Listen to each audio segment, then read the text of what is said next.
La romance dans ce livre est moins excitante qu'un couple de baleines en train de copuler. Oh wow.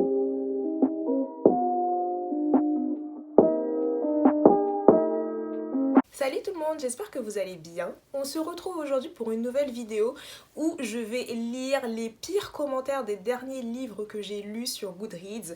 Pour tous ceux qui ne connaissent pas Goodreads, c'est une application qui enregistre quasiment tous les livres, enfin tous les livres qui sont publiés, même les livres auto-publiés d'ailleurs à partir du moment où on les ajoute, et qui permet de voir les commentaires des gens sur ces livres, donc leur revue, de mettre une note, on peut même se créer un réseau, donc trouver des amis, ajouter des amis sur Goodreads, faire des plans de lecture, etc., etc.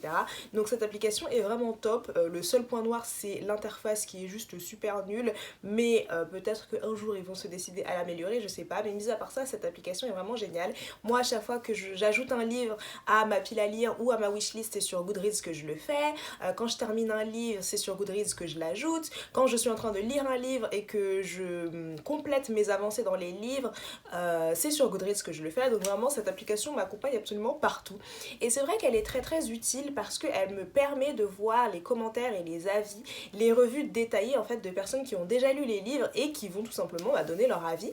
Et ça m'aide beaucoup à choisir mes lectures parce que comme je vous l'avais dit dans ma dernière vidéo, il y a énormément de livres que je veux lire, que je voudrais lire. Et à chaque fois que je veux lire un livre, en fait, je vais d'abord voir les avis sur Goodreads. Et si le livre est passablement mal noté, il y a de très très très très fortes chances que je ne le lise pas. Donc c'est vrai que Goodreads m'influence beaucoup dans mes lectures. Et le truc avec Goodreads, c'est qu'on peut vraiment trouver des revues qui sont très très détaillées sur les livres. Et moi, généralement, c'est les revues que je vais lire parce que justement, ça m'aide à savoir si ce livre risque de me plaire ou pas. Et c'est vrai que parfois, on peut tomber sur des revues qui sont quand même très très savage. C'est-à-dire que bon voilà, il y a des gens qui vont pas mâcher leurs mots et s'ils ont pas aimé le livre, ils ont pas aimé le livre et ils vont le dire et ils vont exposer pourquoi est-ce qu'ils ont pas aimé le livre. Et vraiment parfois je lis des commentaires et je me dis waouh mais franchement si j'étais une autrice, j'aimerais vraiment pas passer sur Goodreads et voir ce genre de commentaires, vous voyez, parce que ça fait mal quand même. Mais bon, je me suis dit que ça pourrait être drôle de vous partager quelques-unes de ces revues. Donc c'est parti. On va dire que 95% de Goodreads, c'est quand même des utilisateurs anglophones. Donc les revues évidemment sont en anglais. Je vais vous les afficher là, mais pour le bien de cette vidéo, je vais essayer de traduire en temps réel pour que ça puisse être accessible à tout le monde, hein, voilà, tout simplement. Et puis je vais pas lire les revues à haute voix en anglais, on n'est pas en cours de compréhension orale non plus. J'ai pas encore choisi les livres, donc écoutez, on va découvrir ça ensemble. Je sais que ça va être les livres que j'ai lus récemment, mais lesquels, je ne sais pas encore. Voilà. Alors, me voilà sur l'application. Quels sont les derniers livres que j'ai lus? Bah écoutez, on va commencer par la passe miroir, comme ça peut-être qu'il y aura des commentaires en français. Ah bah non, je suis en train de regarder, il n'y a pas tant de commentaires en français que ça finalement. Il y a beaucoup d'anglophones, mais c'est trop bien, ça veut dire que le livre a été traduit en anglais et tout. Vraiment quelqu'un, Christelle Dabos. Alors, là je viens de voir une revue qui est quand même assez longue. Oh waouh. Attendez.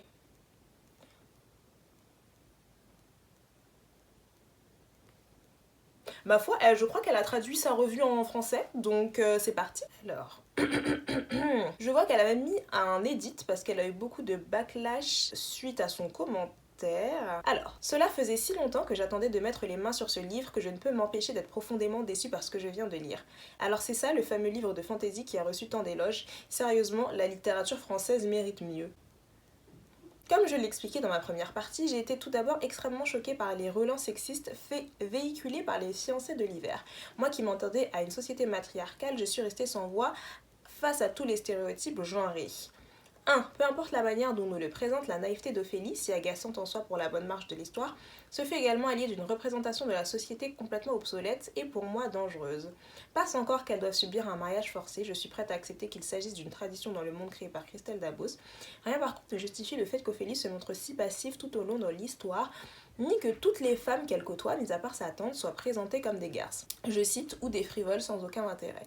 S'il y a quelque chose que je déteste quand on me force à apprécier une héroïne en essayant de me faire croire que sa pureté équivaut à ce qu'une femme se doit d'être. Non, c'est juste non. Ce slut-shaming éhonté me donne envie de vomir. Quoi? Mais qu'est-ce que... je garde mes commentaires pour la suite. Parlons de la vision que ce livre véhicule du sexe, ok? Donc nous nous adressons à des adolescentes, d'accord? Il me semble dangereux de renforcer cette vision si courante du sexe comme quelque chose de sale, mauvais et foncièrement réservé aux femmes de petite vertu. Franchement, en 2016, je suis abasourdie de trouver encore ce genre de conneries. Attention, je ne suis pas en train de dire que les livres pour adolescents devraient être remplis de scènes de sexe, non. Mais il y a un juste milieu entre un roman érotique et cette manière presque religieuse de l'aborder. Une représentation saine du sexe ne l'associe pas à un péché presque biblique. Une représentation saine du sexe montre des partenaires consentants et ne le diabolise pas ainsi. Parce que vraiment, à part des scènes d'adultère où la femme est systématiquement montrée du doigt, l'homme lui n'a rien à se reprocher, je suppose que représentant à Ophélie, rien. Parlons-en, tiens, d'Ophélie. J'ai trouvé très dérangeant que cette adolescente de 17 ans, je suppose, soit caractérisée d'une manière si enfantine. Je ne sais pas si cela vient de sa personnalité, encore fut-il qu'elle en est une, ou du style d'écriture, mais je n'ai jamais eu l'impression de suivre les aventures d'une jeune fille. Son extrême naïveté, sa propension à subir ce qui lui arrive m'a profondément agacée, et ce même si elle se rebellait dans sa tête. Ce n'est pas suffisant. Alors d'accord, elle a légèrement évolué en fin d'histoire, mais franchement pas assez pour que cela n'ait un véritable impact positif. Tous les personnages sont caricaturaux et n'ont aucune dimension. Oh waouh! Ah oui, enfin, elle y va fort, hein. Bah écoutez, je suis pas forcément d'accord avec elle, mais je vais lire la revue jusqu'à la fin. Alors, 2. Tous les personnages sont caricaturaux et n'ont aucune dimension. Alors, vous avez la mère d'Ophélie, plus qu'excessive qu'une héroïne de vaudeville, Thorne le rustre sans saveur qui, tout héros qu'il est, doit pondre 15 phrases en 400 pages, Archibald le cône. Est-ce que je peux dire ça sur ma chaîne? Je vais dire le bip qui trouve ça amusant de blaguer sur le fait qu'il pourrait prendre sa virginité s'il le souhaitait pendant que quand même... Parce que quand même lui sait séduire, vous savez. Bérénice, la manipulatrice amoureuse prête à tout pour garder l'élu de son cœur. La famille de Thorne, les méchants, vraiment très méchants, très méchants. Pff, je n'en peux plus de ces gens. Donnez-moi des nuances, faites-moi croire en vos personnages. Ces marionnettes en papier mâché ont cessé de m'amuser bien trop vite. 3. Franchement, il ne se passe rien, c'est d'un ennuyeux. Passé les premières pages engageantes et intrigantes, l'action stagne et s'il se passe des choses, l'histoire en soi n'avance pas vraiment, pas assez en tout cas au bout de 400 pages. 4. Le style d'écriture est maladroit, alternant une syntaxe simple avec un vocabulaire parfois désuet, le tout extrêmement juvénile. Et ne me parlez pas des dialogues qui sonnent si faux que je n'ai jamais réussi à m'immerger complètement dans les interactions des personnages.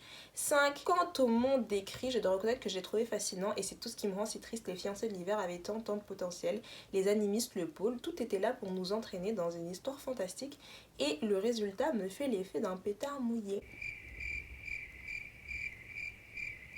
Oh waouh! Eh bien ma foi, cette personne a été extrêmement déçue par les fiancés de l'hiver, à ce que je peux constater. Bah écoutez, je ne suis pas forcément d'accord avec... Je peux comprendre son point de vue, mais je trouve quand même ça assez exagéré. Bon, c'est sûr que le personnage d'Ophélie, c'est pas la personne la plus active dans le tome 1, mais en fait, il y a une évolution de personnage. C'est une saga, il y a 4 tomes, donc juger un personnage sur un seul tome dans une saga... je suis pas sûre que ce soit vraiment pertinent parce que bon, on voit bien dans la suite qu'il y a une évolution des personnages. Ensuite, en ce qui concerne toute sa première partie, le fait qu'elle trouvait que c'était très misogyne, qu'il y avait énormément de stéréotypes, etc. Je peux admettre les stéréotypes, moi ça m'a pas vraiment dérangé. Enfin bon, c'est le monde dans lequel il évolue et justement, je pense que c'est pour montrer après que les personnages féminins sont des personnages féminins qui sont forts. Bah écoutez, je ne vais pas non plus rentrer dans les détails parce que c'est pas le but de cette vidéo, mais c'est intéressant de voir que des personnes ont d'autres perspectives, même si je ne suis pas forcément d'accord avec tous les commentaires qu'elle a pu émettre. Mais bon, écoutez, c'est la première fois que je vois une personne qui a détesté à ce point-là la passe miroir. Donc bon, voilà. Ensuite, bah écoutez, un des derniers livres que j'ai lu, il y a Le Prieuré de l'Oranger, sur lesquels j'ai fait une vidéo d'ailleurs. Il a 4,17 sur Goodreads. J'ai l'impression que la dernière fois que j'ai vu, il était un peu moins bien noté que ça. Enfin bon, c'est pas grave, on va quand même chercher... Allez hop, une étoile. Je suis passée à mon ordi parce que c'était beaucoup plus pratique du coup. Mais oui, donc Le Prieuré de l'Oranger. Nous allons donc nous pencher sur la revue de Maïm qui a mis une étoile le 26 juin 2019 et qui a fait une revue, ma foi, très longue. Donc c'est parti. Fait essentiel sur ce livre. Nombre de commentaires LOL dans mes points forts, 159. Nombre de réactions ROTFL. C'est quoi ROTFL? Attendez, je vais voir. ROTFL, c'est se roule par terre de rire, en gros, genre mort de rire. Pendant les scènes de mort imminente, 17. Ratio page, vie gaspillée. 848 pour 1, donc le nombre de pages du bouquin. Passons à la revue en soi-même, un livre surcoté. J'espère que vous n'attendez rien de plus que 2 étoiles de ma part. Je me demande pourquoi j'ai pensé que lire Le Prieuré de l'Oranger était une bonne idée. Après un examen critique de mes motivations, je suis arrivée à cette conclusion. Premièrement, il a un titre sexy. Il y a quelques temps sur Fantasy Buddy Reads, nous avons eu cette discussion géniale sur les meilleurs titres. L'accord général était que la majorité des livres de fantasy suivent la ligne quelque chose de quelque chose. C'est tellement vrai, alors là c'est tellement vrai, c'est toujours par exemple A Court of Thorns and Roses, Le Prieuré de l'Oranger, A Song of Ice and Fire, tout le temps les livres de fantasy c'est vraiment leur came de faire ça tout le temps. Vous savez, Les Jardins de la Lune, La Communauté de l'Anneau, etc. Il n'est pas si facile de trouver quelque chose d'original, mais parmi cette foule, Le Prieuré de l'Oranger a un bel anneau. Combien de fois avez-vous entendu dire qu'il ne fallait pas juger un livre à sa couverture? Plus, j'en suis sûre, 2 fois que vous ne pouvez le compter. Maintenant, écoutez mon conseil, ne le jugez pas non plus par son titre.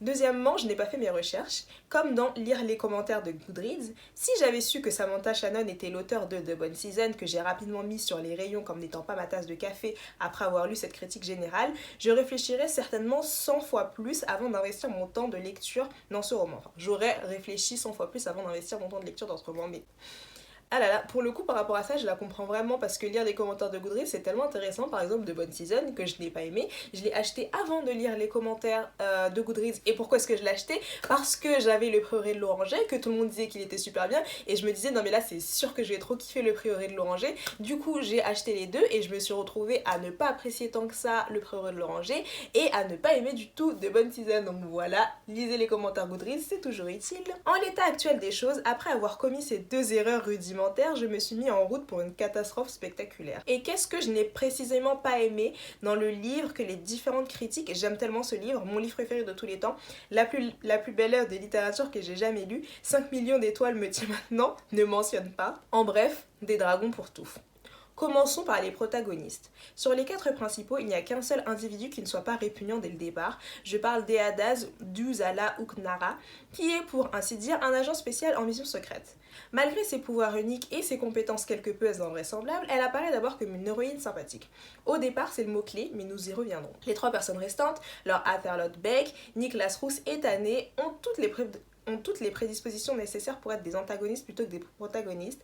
Il serait acceptable que le roman soit construit sur le principe anti-héros, mais ce n'est pas le cas et on s'attend donc à ce que vous tombiez dans le piège d'un indolent, d'un conformiste complice et d'un égoïsme impitoyable. Oh waouh!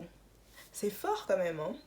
Faites votre choix, Roos et Tané visent une sorte de développement de personnage, mais l'un est juste une victime des circonstances et l'autre passe par un changement de personnalité dans le grand final, et le changement de personnage post-coïtal au niveau de l'intrigue, naturellement, n'est pas du tout plausible. La seule personne que j'ai vraiment appréciée est apparue pendant quelques chapitres. Néanmoins, je suis reconnaissante pour le répit, Don Mata Marosa, mais je suis dégoûtée que votre potentiel ait été gaspillé et votre personnage abandonné de la manière la plus négligente.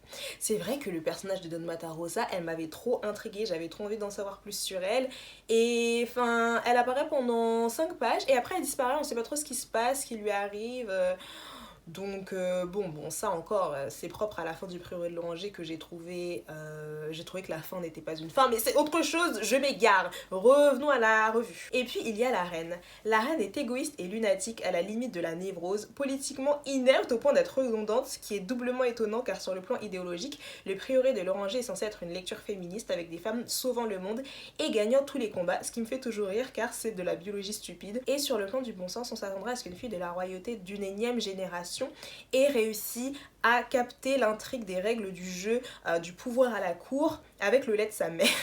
Le lait de sa mère. Au lieu de cela, nous devons supporter quelqu'un d'enfermé dans sa bulle, tombant dans la flatterie, le mensonge pur et simple et s'adaptant tout à fait aux tropes, une princesse à sauver. En plus de tout cela, et cela m'a vraiment rendue folle, c'est que beaucoup de choses dépendent de son mariage et de sa grossesse, mais elle reste aussi obstinée dans ce domaine qu'un enfant de 4 ans qui mange ses légumes verts. Elle se languit de l'immortalité et est jalouse de son futur bébé, peut-on tomber plus bas? Comme il s'agit des agrafes maléfiques de la reine-mère, on pourrait penser qu'il s'agit d'un antagoniste peut-être. C'est faux. C'est l'autre élément important, cela m'amène au deuxième problème. Oh waouh, elle a été vraiment super dure avec Sabran. C'est vrai que Sabran c'est pas mon personnage préféré et que parfois, même très souvent, elle m'a beaucoup saoulée, surtout dans les 2 tiers du livre, mais elle est dure là quand même avec Sabran, franchement, hein, c'est pas facile. La romance dans ce livre est moins excitante qu'un couple de baleines en train de copuler.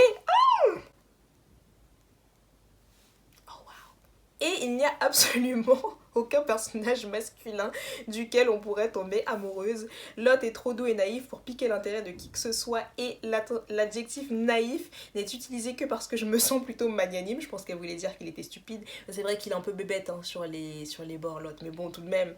Il y a d'autres mots moins flatteurs qui peuvent être utilisés pour décrire quelqu'un capable d'ignorer la réalité. Lot est si coriace que les sens lui donnent des frissons, parle plus vite qu'il ne pense, et cela parce qu'il ne pense pas trop. En vérité, j'ai détesté Lot la plupart du temps.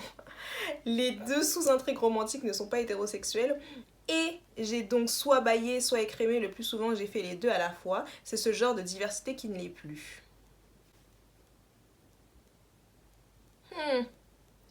Je sais pas trop ce qu'elle a voulu dire, mais je sens que ça me botte pas trop ce qu'elle est en train de dire. Bon, passons. Dans un livre incapable d'accrocher le lecteur avec un protagoniste pour quelque raison que ce soit, remarquez, il y a aussi ceux qu'on aime détester, des antagonistes idéaux, n'est-ce pas ? Le prieuré de l'Oranger n'a rien de tout ça. Ce que nous avons, c'est un autre auteur athée qui pense qu'écrire sur la religion est une excellente idée et qui invente une foi à la mesure de sa propre spiritualité, essentiellement un système hypocrite basé sur une religion inventée qui est à la fois puritaine dans son essence et en même temps gay-friendly, ce qui me semble être une combinaison improbable. La façon dont ce monde est mis en place plus développé souffre de terribles malaises appelés absence de conséquences. Tous les locaux examinés pendant plus d'une minute s'effondrent comme des oranges pourries. La plupart des comportements n'ont pas de sens et les décisions ont été parrainées par la what the fuck. Mais enfin, madame, il y a certains points sur lesquels je suis d'accord, par exemple le fait que les personnages sont un peu plats, un petit peu mous, tout ça, mais bon, sur d'autres points, tout de même, voilà. Ce n'est toujours pas terminé, du coup, accrochez-vous. Une reine qui ne veut pas concevoir alors que c'est le but de sa vie, entre guillemets, ce qui est vrai pour le coup. Une fille qui a passé toute sa vie à vouloir gagner la cape rouge d'une tueuse et qui finalement la refuse parce que, un dragonnier qui n'a rien appris sur les dragons par ses professeurs, une fille capable de gagner des duels conjugaux dans une robe victorienne complète, le Kinder Surprise vivant. Je pourrais continuer mais je vous épargnerai, l'effet le plus important est que les tournures les plus dramatiques des événements, au lieu d'être fascinantes, étaient hilarantes par leur absurdité. Toute l'affaire de l'Oranger était terriblement décevante et tout ce à quoi je pouvais penser en lisant, c'était à des ours en gélatine et à leur jus de gélatine. Bien que l'histoire commence de façon rafraîchissante, un étranger à la cour, elle tourne vite au vinaigre et a des fiers de dire la vérité et de servir la vérité, mais tout ce qu'elle donne est de la flatterie et tout son service se nourrit d'un mensonge. Ainsi, alors qu'elle dit que tout ce qu'elle fait sert un but plus noble et plus important, tout ce que j'ai pu voir, c'est une fille qui sert ses propres motivations. Et la vérité est gardée cachée sans aucune raison évidente. Pourquoi garder le secret sur quelque chose qui s'est réellement passé si ce n'est à cause du sentiment de pouvoir et de supériorité que cela vous procure? Ce qui est la raison principale de toute cette catastrophe à venir, qui n'est pas inventive et chez moi implique des dragons. Je ne peux recommander ni le livre ni l'auteur. En fait, je vous implore de rester loin de l'échec de l'Oranger. Vous feriez mieux d'écouter cette belle chanson qui s'appelle Blueberry Tree et trouver une lecture digne de ce nom à la place.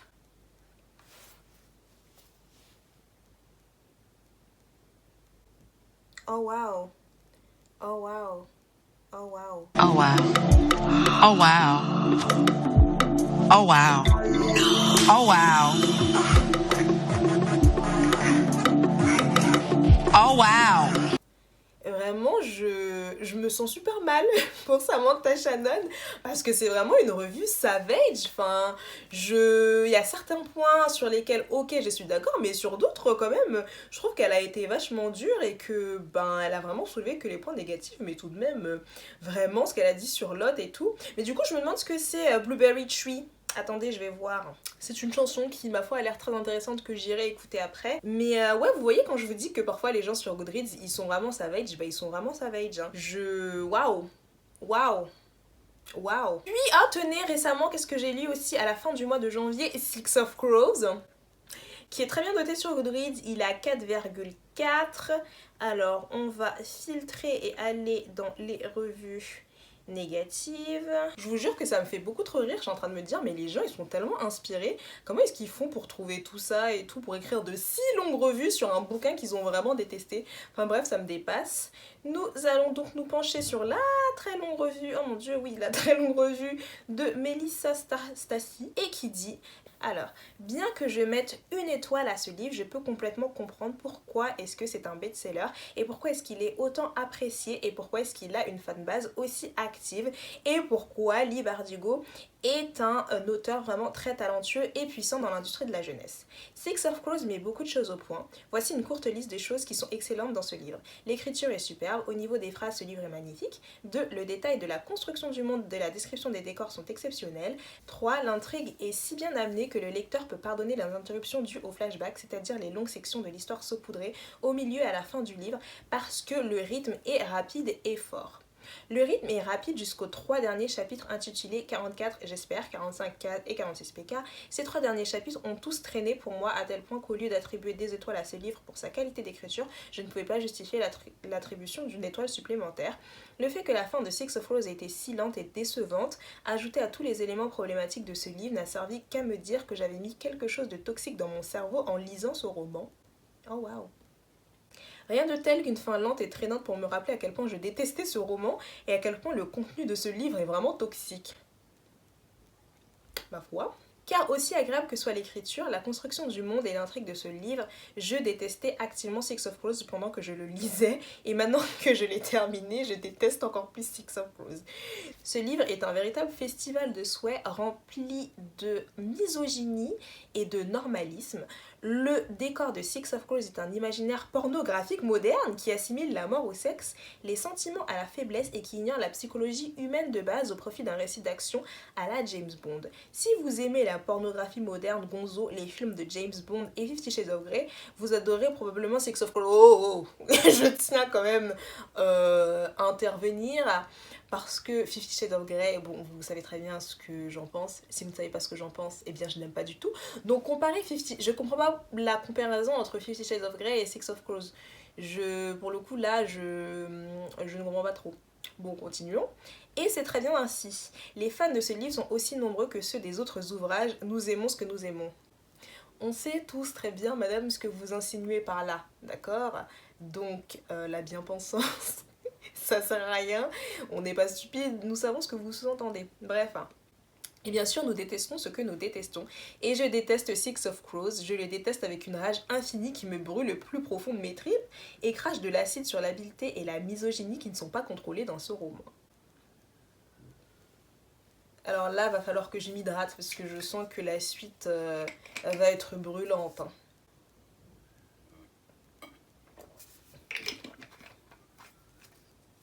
Je maudis ce livre, je le maudis avec tout le poison émotionnel que ce livre a essayé de me donner. Voici une liste incomplète des vilains déchets qu'un lecteur trouvera dans ce roman. 1. Le handicap qui n'a jamais existé trop. Vu dans le personnage principal de Casebreaker qui est dépeint comme un adolescent humain avec une jambe endommagée ayant besoin d'une canne quand il marche, mais Casebreaker a en réalité les prouesses physiques d'un US Navy SEAL, US Green Beret, donc quelqu'un qui fait partie de l'armée, tout au long de ce livre et la canne disparaît même de la page vers le milieu de ce livre. Ce trope est normaliste as fuck et je crois que les tropes abléistes, si je ne me trompe pas, vous me corrigerez dans les commentaires, mais c'est un peu la storyline où on va avoir un personnage handicapé mais qui est pas vraiment handicapé. Enfin, l'handicap va être utilisé comme prétexte, mais en fait c'est vachement normaliste parce que cette personne peut faire tout ce qu'une personne qui n'a pas un handicap peut faire et voilà, il me semble que c'est ça. Ce n'est pas une bonne représentation des handicapés, une capacité littéraire aussi grave et flagrante ne rend service à personne. Dans la vie réelle, les personnes handicapées sont déjà confrontées à beaucoup de mépris de la part des personnes valides qui pensent, du validisme, c'est ça, c'est pas du normalisme, c'est du validisme, qui pensent qu'elles ne sont pas vraiment handicapées et qu'elles pourraient être valides si elles faisaient juste un effort. Des personnages comme Casebreaker qui n'utilisent une canne qu'en guise de support à l'histoire renforcent cette attitude néfaste à un degré étonnant et je ne peux vraiment pas continuer avec cette bip 2. Des personnages adolescents qui ne sont pas vraiment des adolescents. Casebreaker et tous les autres membres de sa bande jouent le rôle de James Bond dans ce livre. Ces adolescents ont tous une mentalité d'adulte, des bases de pouvoir d'adulte, des capacités d'adulte, des niveaux d'expérience d'adulte et tout le monde dans le gang de Case se comporte comme un adulte. Casebreaker se lit comme s'il avait 35 ou 43 ans et non 17. Inej doit avoir au moins 28 ou 33 ans et non 16. Presque 17, son âge est indiqué à la page 20 où il est précisé qu'elle a presque 17 ans. Il en va de même pour Nina. Mathias, qui est le plus âgé du groupe représenté comme ayant 18 ans lorsqu'il se lit plutôt comme un personnage de 35-40 ans. Et j'exclus Willan de cette liste car elle ne fait pas partie du gang. Autant je ne suis pas légitime pour parler du point qu'elle a soulevé sur le validisme parce que je ne suis pas une personne ayant un handicap, autant je suis tout à fait d'accord avec elle par rapport au point 2 et par rapport au fait que les personnages agissent comme des adultes. Très clairement pour moi dans ce livre, les personnages sont décrits comme étant des personnages adolescents qui ont entre 16 et 18 ans, même pas plus de 18 ans d'ailleurs, mais c'est justement pour que le roman puisse rentrer en littérature jeunesse young adulte, mais sinon ils se comportent absolument pas comme des adultes, hein. Je suis tout à fait d'accord par rapport à ça. Ça m'a pas trop dérangé non plus, mais c'est sûr que du coup c'est pas très réaliste. Elle nous dit ensuite 3, des adultes dégoûtants et dépourvus de toute morale alors que les adolescents possèdent encore une boussole morale et la capacité de faire le bien. 4, toute institution adulte est pleine de corruption et de dépravation morale et les adolescents n'ont pas d'autre choix que d'adopter une mentalité impitoyablement égoïste pour survivre dans un monde qui les déteste activement et cherche leur destruction. Well, là je soulèverai un point en disant mais est-ce que c'est très différent du monde dans lequel on vit? Parce que certes c'est pas aussi exacerbé et on sait pas autant de choses, mais en soi voilà, on va pas faire comme si on vivait dans le monde des bisounours et que nous, tous nos représentants politiques ou pas, on vivait dans un monde où tous les adultes étaient des représentants de bonne volonté parce que ce n'est absolument pas le cas. Mais bon, continuons. 5, personne n'est innocent, moralement propre ou bon dans ces livres et parce que chaque adulte est complètement pourri moralement, les adolescents sont tous émotionnellement endommagés de façon permanente et les adolescentes et les garçons homosexuels qui sont codés comme féminins par la société sont les seuls vaisseaux de toute humanité laissés dans le monde, les radeaux de sauvetage auxquels les garçons endommagés de façon permanente doivent s'accrocher afin de survivre à leur traumatisme émotionnel. 6, les garçons sont endommagés et deviennent insensibles, des monstres meurtriers, mais les filles sont endommagées à un degré égal ou pire, mais elles possèdent toujours des sentiments et conservent leur humanité. Si vous aimez ce genre de sexisme dans vos livres, alors Six of Crows est fait pour vous. Nina et Inej sont toutes les deux enchaînées alors qu'elles sont encore jeunes, vendues comme des esclaves, mises en cage, battues et torturées. Toutes les deux sont obligées de travailler dans des bordels. Inej est violée tous les jours pendant des années dans un bordel. Nina est presque torturée à mort à de nombreuses reprises dans l'histoire, mais ce sont Kaz et Mathias qui sont les personnages les plus super fucked up. Est-ce que je peux dire fuck? C'est les personnages les plus vraiment émotionnellement endommagés, voilà, c'est ce qu'elle dit, et qui ont le plus haut niveau de traumatisme psychologique et émotionnel. Pas Nina, pas Inej, Nina et Inej ont toujours un but éthique, une force psychologique de l'humanité et des sentiments. Parce que pourquoi? Parce que ce sont des filles, et cela nous amène à la prochaine super troupe de ce livre. Alors juste avant, je peux comprendre ce qu'elle veut dire parce que c'est vrai que les personnages de Nina et Inej, elles ont subi des choses horribles toutes les deux, mais bizarrement quand on compare aux autres qui les autres aussi ont subi des choses horribles, et bien comme elle a dit, elles ce sont vraiment des vecteurs de moralité, elles ont réussi à s'en remettre, etc. Les autres en comparaison sont complètement détruits et auront besoin d'une femme en gros pour aller mieux. Et effectivement, je peux comprendre ce qu'elle veut dire par là parce que ça met un petit peu en place une troupe toxique qui dit que lorsqu'un homme va mal émotionnellement, et bah déjà premièrement il a besoin d'une femme pour aller mieux, ce qui ajoute une charge mentale sur la femme, et en plus lorsque c'est les femmes qui ne vont pas bien psychologiquement, c'est pas pris autant au sérieux. Je peux comprendre ce qu'elle veut dire. 7, le véritable amour guérit le monstre. Qu'est-ce que je disais? Ça me fait penser à ce que je disais dans ma vidéo les clichés en young adulte. Six of Crows trempe doublement dans ce genre de trope. Nina et Inej tombent toutes les deux amoureuses d'hommes émotionnellement indisponibles, des hommes qui peuvent torturer et tuer des gens sans se sentir mal ou regretter leur comportement, alias des sociopathes. Mathias est un membre de la version fantaisiste des SS d'Hitler. Pour le coup, elle a pas tort, hein. Genre elle a carrément raison pour ça. Enfin, moi, l'histoire de Mathias et Nina, ça m'a clairement fait penser à exactement ce qu'elle vient de décrire, à une fille juive ou issue d'une autre minorité et d'un soldat nazi. Ça m'a donné ces vibes, c'est pour ça que j'ai un petit peu de mal avec eux. Voilà, je reste sur mes gardes. Reprenons. Il emprisonne Nina, qui est considérée comme une sorcière grisha dans la religion tordue dans laquelle Mathias appartient. Sorcière que son groupe de guerriers masculins purs doit exterminer, et Mathias tente de tuer Nina à de nombreuses reprises dans cette histoire. Les lignes les plus érotiques de ce livre se trouvent dans les rêves de Mathias sur Nina, dans lesquels il fantasme de la tuer, et je n'ajouterai rien parce que censure. Il se réveille d'un de ses rêves et se met immédiatement à l'étrangler, à lui fracasser la tête par terre, et oulala, et se met à lui dire « Supplie-moi pour ta vie ». En suivant la vision du monde de l'imaginaire pornographique comme le fait très certainement ce roman, il ne faut pas s'étonner que Nina soit amoureuse de Mathias et Inej de Kaz et que ces hommes luttent pour accéder à leurs sentiments et aimer leur fille en retour. Je continue, je vais dans mes commentaires après. L'auteur a fait des recherches sur les Pays-Bas et la culture néerlandaise du XVIIe siècle afin de centrer ce livre sur l'Amsterdam historique. C'est exactement ce que je me disais parce que Rotterdam, bon, Amsterdam, voilà, petite parenthèse fermée. La Prusse historique, la Russie historique, le discours colonialiste blanc informe ce roman au niveau des personnages, de la construction du monde et de l'intrigue centrale. Ce livre contient des stéréotypes culturels et nationalistes. Ce n'est pas forcément une mauvaise chose car les stéréotypes sont réels et les auteurs ont besoin d'en parler dans leur art. Mais les représentations de ce livre m'ont personnellement laissé un mauvais goût dans la bouche. Le fait que chaque adulte dans ce livre soit un bip corrompu et moralement en faillite n'a certainement pas favorisé la représentation raciale et culturelle dans ce livre. Je ne peux en bonne conscience recommander Six of Crows à qui que ce soit. Je ne recommanderais certainement pas ce livre à un lecteur adolescent. Il s'agit d'un fantasme d'adulte avec une distribution irréaliste d'adolescents, des adolescents qui n'ont été faits adolescents que de nom, afin que le livre puisse être commercialisé et vendu en tant que YA. Pour le coup, par rapport à ça, je suis extrêmement d'accord avec elle. Si ce livre était un fantasme adulte, je comprendrais qu'il puisse l'être dans le même imaginaire pornographique que 50 Shades of Grey, afin de répondre à l'état d'esprit pornographique des adultes. Je détesterais moins le livre que je ne le fais actuellement, mais je ne le recommanderais toujours pas, pour la même raison que je ne recommande pas 50 Shades of Grey. Les livres sur la pornographie ne sont tout simplement pas mon truc, pas du tout. Ma note d'une étoile est pleine de mépris. Je vois le poison de la capacité et de la misogynie dégouliner partout de cette histoire et je déteste ça.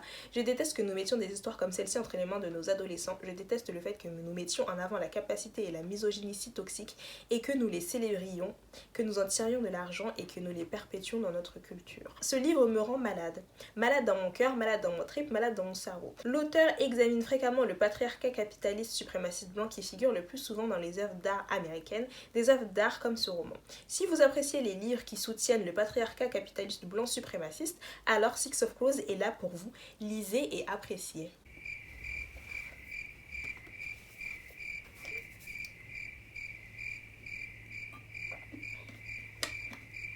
Tout ce que je dirais par rapport à sa revue, c'est que premièrement, je pense que cette personne en avait gros sur la patate. Comme elle l'a dit, elle a vraiment méprisé sa lecture du début à la fin. Mais il me semble tout de même, elle a soulevé un certain nombre de points qui ne sont pas négligeables. Je reviendrai sûrement là-dessus lorsque je ferai une vidéo sur Six of Crows, mais c'est vrai qu'elle a dit beaucoup de choses qui étaient vraies. Après, il y a certaines autres choses, je ne peux pas dire que je suis pas d'accord avec elle, mais que j'avais pas forcément vu dans ma lecture, parce que bon bah moi je l'ai lu comme ça, un peu de travers, j'ai pas non plus fait une étude de texte là-dessus, mais c'est vrai qu'elle a soulevé quand même pas mal de choses problématiques dont je ne m'étais pas forcément rendu compte, hein. Donc c'était une revue très intéressante. Mais j'espère qu'elle va mieux, parce que je pense que ce livre l'a quand même pas mal chamboulé, j'espère que ça va et que everything is okay at home. Et voilà tout le monde, c'est tout pour cette vidéo, j'espère qu'elle sera pas trop longue, mais c'est vrai que les gens sur Goodreads, quand ils en ont gros sur la patate, ils aiment bien écrire des longs résumés, mais d'un côté moi j'aime bien parce que ça me permet d'en apprendre plus sur le livre que je compte lire, que je compte investir mes deniers dans cet ouvrage, donc j'aimerais en savoir un petit peu plus avant de l'acheter, mais voilà, c'est vrai que bon, surtout quand c'est des trucs qui sont pas très positifs, les gens ils aiment bien écrire très longuement. Mais voilà, tout ça pour dire que Goodreads est vraiment une plateforme avec des gens qui sont super savage, et d'un côté ils peuvent être drôles, et d'un autre côté je me dis pour les autrices et auteurs, bon c'est pas super cool. Mais j'espère que cette vidéo vous aura plu, n'hésitez pas à me dire si vous aimeriez que je fasse une version où je lis les meilleures revues des livres que j'ai pas aimés, je pense que ça pourrait être drôle ça aussi, et aussi les pires revues des livres que moi j'ai beaucoup aimés. Je pense que ça pourrait être intéressant de voir un petit peu tout ça, de changer de perspective. Vous me direz en commentaire. Et puis si cette vidéo vous a plu, n'hésitez pas à liker, commenter et partager. Et moi je vous fais de gros bisous et je vous dis à la semaine prochaine pour une nouvelle vidéo.